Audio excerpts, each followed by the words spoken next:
죽음에서 살려주신 절대신 하나님.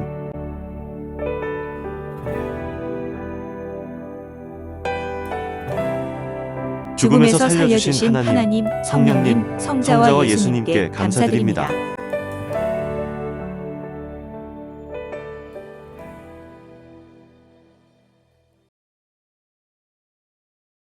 43. 43번째 사연. 호랑이 2마리를 쫓다가 공격당할 뻔한 이야기. 주안폭포 위에 예쁜 산짐승 2마리가 놀고 있었다. 군대 가기 전 19세에서 20세 정도 되었을 때다. 그날은 토요일이었다. 농골 너머 횟골에서 어머니가 들깨를 심는데 작은 형과 그 일을 도와드렸다. 내일은 주일날이라 교회 가기 때문에 오늘 심자 하셔서 토요일에 심었던 것이다. 다른 날보다 일찍 심고 일이 빨리 끝나서 집으로 돌아오는 길이었다.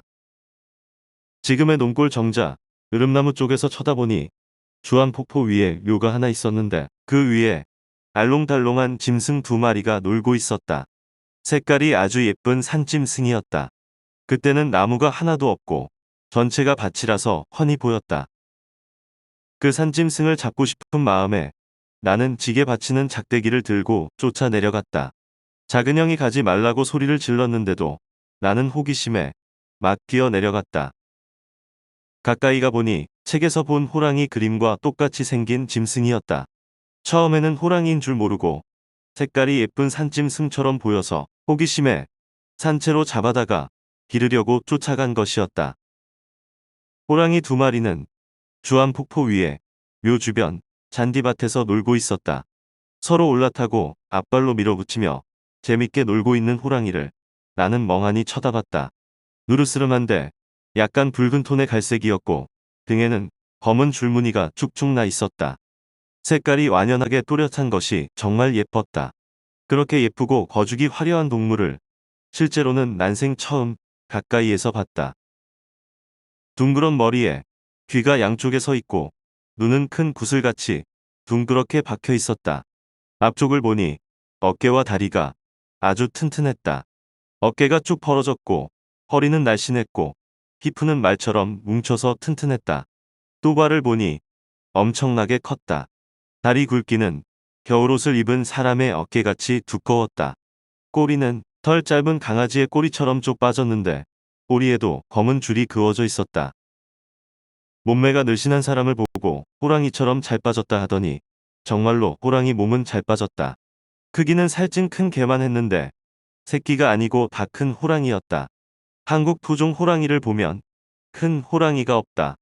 그나마 백두산 호랑이는 300에서 400kg 되는데 이 호랑이는 토종으로 40에서 50kg 정도 되는 것 같았다. 막상 호랑이를 가까이에서 보니 무서웠다.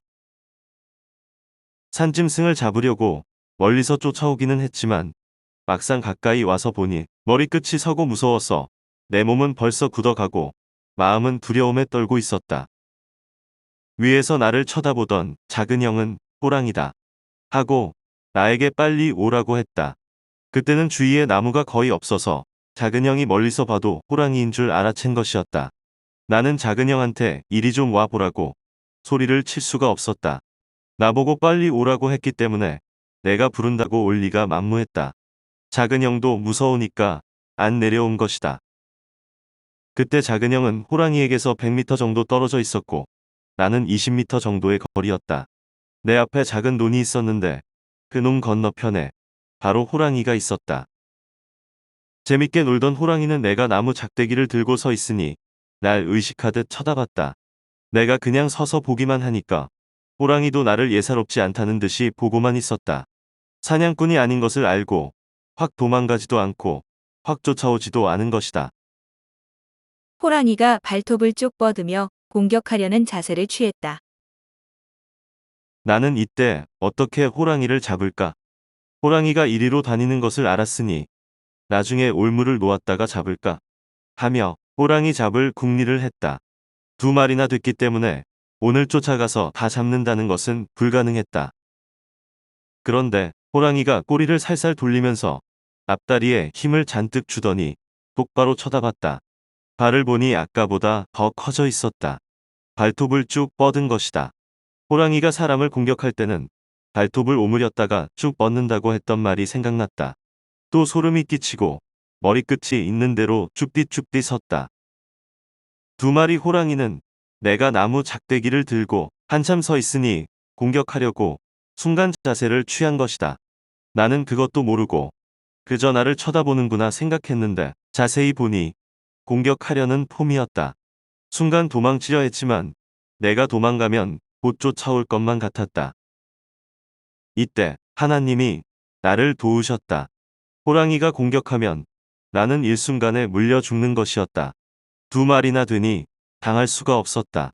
호랑이는 상대가 자기를 공격할 것으로 눈치를 채면 여지없이 공격한다. 그때 내게 있는 작대기를 쳐다본 것이다. 호랑이는 영물이라 직감이 뛰어나다. 그래서 순간 공격당할 수 있었는데 하나님께서 나를 강력히 지켜주셨다. 나는 속으로 예수님을 부르면서 두려움에 떨며 멍하니 쳐다보기만 했다. 그때 문득 호랑이가 사람을 쳐다볼 때 같이 쳐다보면 호랑이도 계속 쳐다보고 있다. 호랑이를 안 쳐다봐야 그 순간 사람 눈을 피해 호랑이가 자리를 옮긴다는 말이 생각났다. 나는 호기심에 호랑이가 어떻게 하는지 끝까지 쳐다보고 있었던 것이다. 이런 때 작은 형이 좀 쫓아 내려오기만 해도 좋은데 내 심정을 모르고 안 내려왔다. 작은 형이 소리 지르며 내려오면 같이 도망갈 텐데 하며 계속 애간장이 타들어갔다. 나는 소리를 지르려고 해도 소리가 안 나왔다. 벌써 위축감이 들어 뇌가 굳은 것이다. 그 순간 호랑이가 산 그늘을 따라 움직였다. 호랑이는 산 그늘이 내리면 그림자를 따라 내려간다. 이때 두 마리 호랑이는 주암폭포 바위 절벽을 뒤로 하고 거꾸로 내려갔다. 호랑이를 가장 정확하게 보여주신 날이었다.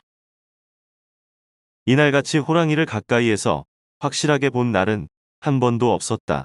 그 전후로 호랑이를 보기는 여러 번 봤지만 좀 떨어져서 보았거나 밤에 보았거나 멀리서 불빛으로만 보았다. 지금 생각해보면 다시는 그렇게 확실히 볼 수 없기에 하나님이 이날 확실하게 보여주신 것이었다. 서산에 해가 한 발쯤 남아있을 때 보여주셨으니 확실하다. 그때 세밀하게 자세히 보았다. 20m 앞에서 보았으니 완전하게 본 것이다.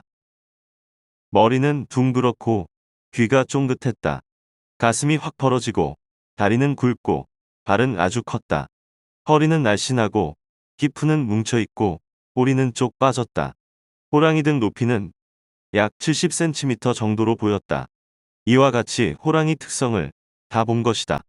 놀라기는 했지만 하나님께서 호랑이를 가장 정확하게 보여주신 날이기도 했다. 하나님은 모든 일을 행하실 때 여러 가지 뜻을 두고 행하신다는 것을 나는 깨달았다.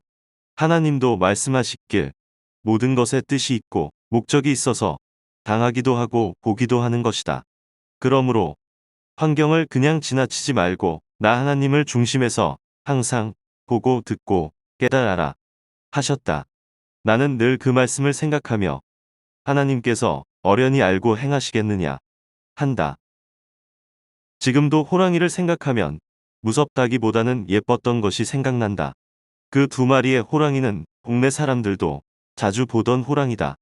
큰형도 보고 아버지도 보고 어머니도 밥 맬 때 가는 꼴 능선길을 지나가면서 보았다고 했다.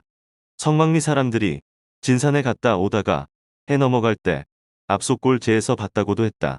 한 아주머니는 시장에 갔다가 광주리를 이고 집으로 돌아오는 길에 봤는데 순간 놀라서 집까지 뛰어가 보니 광주리에 물건이 하나도 남아있지 않아서 그 이튿날 다시 주워왔다고 했다.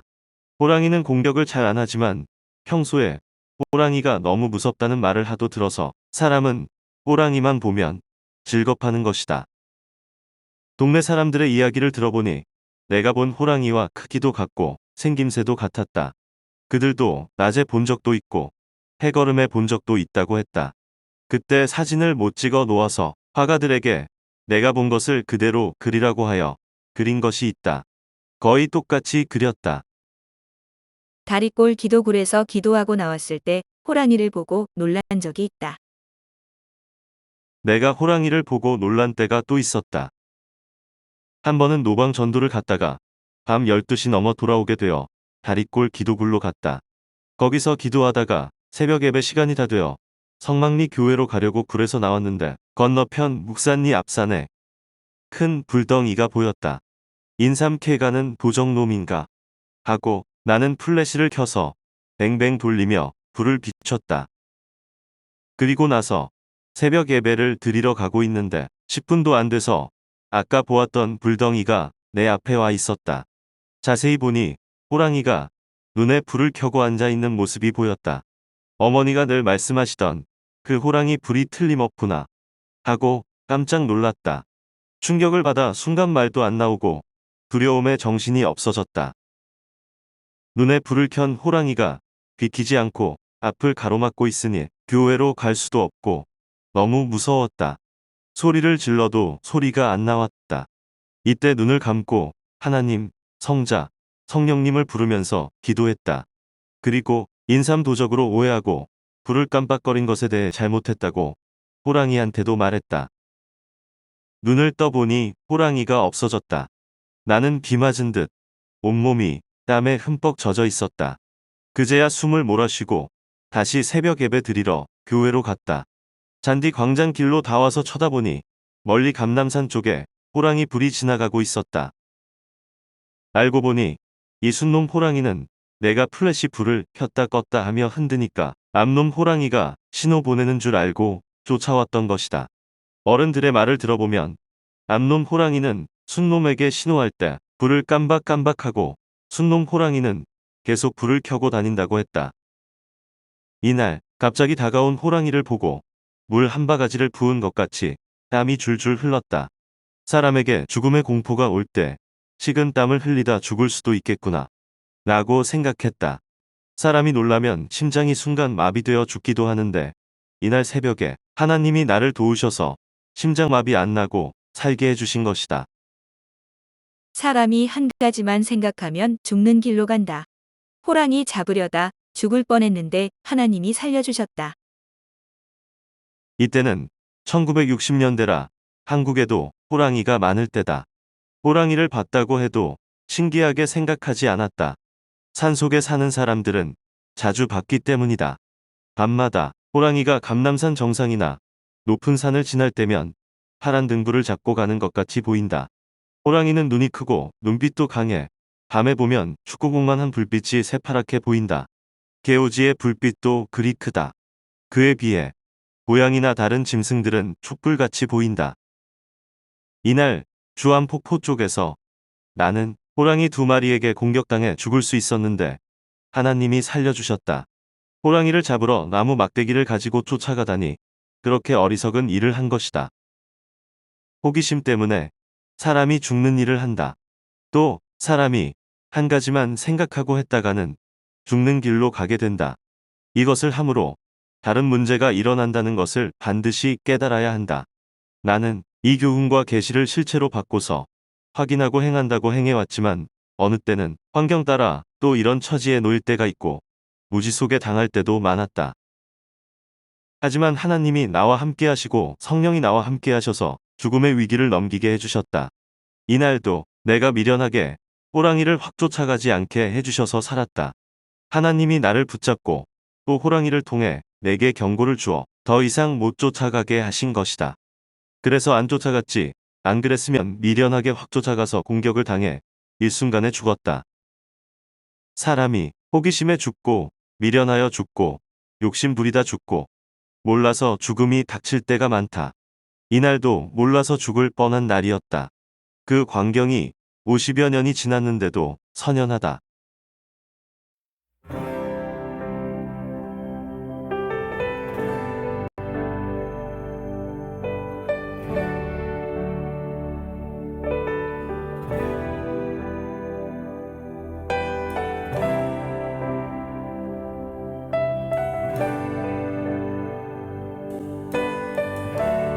죽음에서 살려주신 하나님, 성령님, 성자와 성자와 예수님께 감사드립니다.